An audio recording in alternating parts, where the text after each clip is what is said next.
Hello friends, आज हम class 7 का क्वेश्चन नंबर 14 करेंगे। इसके पहले के वीडियो में क्वेश्चन नंबर 13 तक कर चुके हैं। यहाँ पे देखिए क्वेश्चन नंबर 14 कह रहा है वह बड़ी से बड़ी संख्या ज्ञात कीजिए जिससे 398, 436 और 542 को भाग देने पर शेष क्रमशः 7, 11 और 15 शेष बचे। तो संख्याएं क्या क्या हैं? 398, 436 और 542। इसमें शेष है 7, 11 और 15।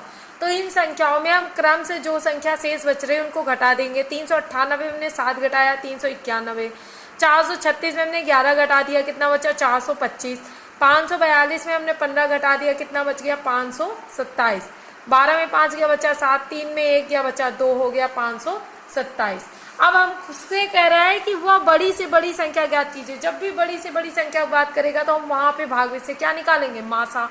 तो आप सबसे पहले क्या करेंगे, जो सबसे छोटी संख्या होती है उसको हम जब 3 संख्याएं आती है तो हमने आपको इसके पहले के वीडियो में समझाया है कि सबसे पहले हम क्या करते हैं, जो सबसे छोटी वाली संख्या होती है उसको बीच वाली संख्या से भाग देके भाग से मासा निकालते हैं।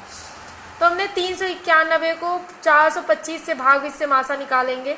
तो 391 को जब आप 2 बार गुणा करेंगे तो ये संख्या 425 से ज़्यादा हो रही है, इसलिए हम यहाँ पे एक बार ले जाएंगे, आ जाएगा 391। 5 में 1 घटाया बचा 4, यहाँ से ले लिया 12, 12 में 9 गया बचा 3, 3 में 3 गया कुछ नहीं, यहाँ हो गया 34। अब इसको हम फिर से जिस संख्या से भाग देना उसी संख्या से भाग दे देंगे। 391 से हमने भाग दे दिया 34 को, जो शेषफल आता है उसको फिर से इस संख्या से भाग देते हैं। यही होता है भाग विषय मासा में, बस इतना अंतर होता है भाग और भाग विषय मासा में। तो आप क्या करेंगे, अब 34 को आप यहाँ पे देखिए, यहाँ 391 अगर 10 बार भी ले जा रहे हैं तब भी ये कमी है, तो हम 2 अंक पर ले जाएंगे। 34 में को हम एक बार ले जाएंगे तो यहाँ पे आ जाएगा 34। अब 9 में 4 गया बचा 5, 3 में 3 गया बचा कुछ नहीं, 1 उतार लिया यहाँ पे। अब यहाँ पे हम 34 को 2 बार ले जा रहे हैं तो ज़्यादा हो रहा है, 2 चौके 8, 2 तिहाई 6, 1 7, 78 आ रहे हैं, इसलिए हम एक बार ले जाएंगे, आ गया 34। 11 में 4 गया बचा 7, 4 में 3 गया बचा 1। अब जो शेषफल आया उसका फिर से हम इस संख्या से भाग देंगे 34 से। तो 17 को हम 2 बार लेके जा रहे हैं तो हो रहा है 17 दूना 34, 2 बार में पूरा कट रहा है। और जिस संख्या से लास्ट वाली संख्या हमारी पूरी कटती है वही क्या होता है? मासा। तो जो यहाँ पे हम मासा आता है, आप क्या करेंगे, उसमें जो लास्ट वाली संख्या जो बची हुई होती है उसका उससे भाग दे देते हैं, भाग से मासा निकालेंगे। तो हमने 17 का भाग दे दिया इस संख्या से 527 से, तो हम यहाँ पे 2 अंक में लेके जाएंगे। तो 17 को 3 बार ले जाएंगे, 17 तिहाई 51, 2 में 1 गया बचा 1, 5 में 5 गया कुछ नहीं, 7 उतार लिया, 17 एक कम 17, ये कट गया पूरा। तो यहाँ भी आपका मासा कितना आ गया? 17। तो आपने देखा दोनों में मासा कितना आ रहा है आपका? 17। तो यहाँ पे लिख देंगे आप मासा बराबर 17, यानी वह बड़ी से बड़ी संख्या आपकी क्या हो गई? 17। तो आपसे पूछ रहा था वह बड़ी से बड़ी संख्या ज्ञात कीजिए, तो बड़ी से बड़ी संख्या आपकी क्या आ गई? 17।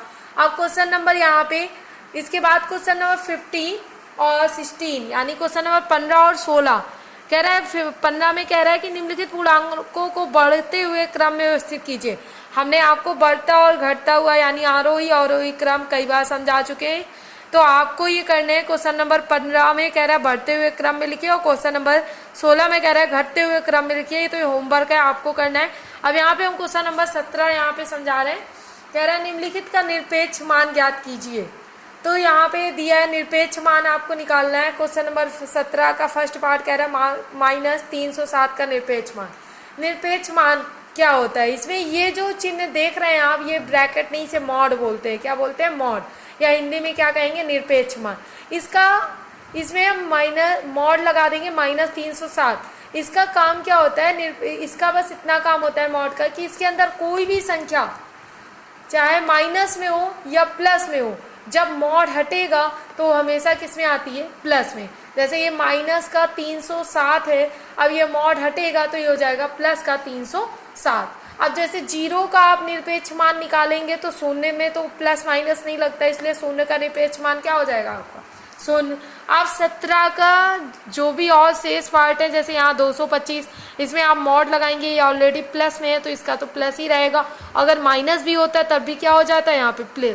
प्लस। तो आप इतना जान लीजिए, मॉड के अंदर कोई भी संख्या प्लस में हो या माइनस में हो, मॉड लगाएंगे आप, उसको हटाएंगे तो किसमें आ जाएगी? हमेशा प्लस में। अब यहाँ पे 70 नंबर के और जो शेष पार्ट है वो आपको करने। क्वेश्चन नंबर 18 देखिए, कह रहा है मान ज्ञात कीजिए।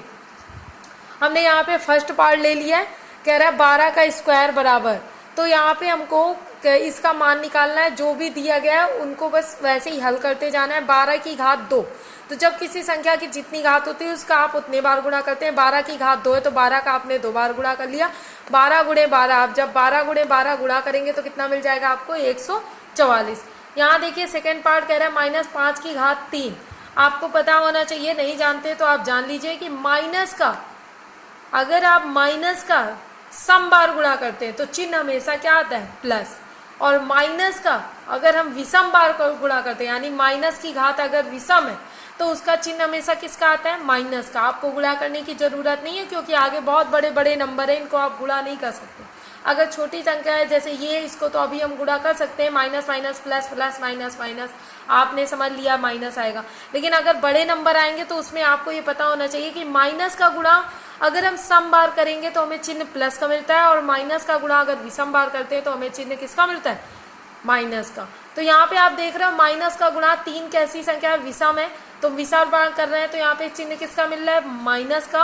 और 5 की घात 3 है, 5 का भी हम 3 बार गुणा करेंगे तो 5 पचे 25, 25 पंचे 125, तो आ गया माइनस का 125। और इसके क्वेश्चन नंबर थर्ड पार्ट देख लीजिए, 18 का थर्ड पार्ट, -1 की पावर 91। अभी हमने बताया माइनस का आप विषम बार गुणा करते हो तो चिन्ह किसका आता है, माइनस का। और 1 का चाहे जितनी बार गुणा करोगे तो आपको कितना मिल जाएगा, 1, इसलिए हमने सीधा लिख दिया। 4 पार्ट यहाँ पे कह रहा है -1 की पावर 72।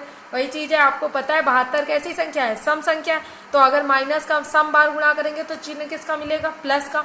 और 1 का चाहे जितनी बार गुणा करें आप कितना मिलता है, 1, तो यहाँ आ गया प्लस का 1।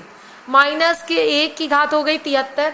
आपको पता है 73 कैसी संख्या है, विषम है, तो माइनस का अगर हम विषम बार गुणा करते हैं चिन्ह किसका आता है, माइनस का। 1 का आप चाहे जितनी बार गुणा करें आपको क्या मिलता है, 1, तो यहाँ पे कितना आ गया आपका, माइनस का 1। अब क्वेश्चन नंबर 18 के और जो शेष पार्ट हैं ये आपको लगाने। इसके आगे क्वेश्चन नंबर 19 हम नेक्स्ट वीडियो में समझाएंगे, और इसमें 1 से लेकर के क्वेश्चन नंबर 18 तक के सारे क्वेश्चन हो चुके हैं। इनको आपको फेयर कॉपी में सीरियल वाइज करना, और जो क्वेश्चन होमवर्क में दिए जा रहे हैं वो भी आपको लगाने हल करके, सेम इसी तरह लगेंगे। ओके, धन्यवाद।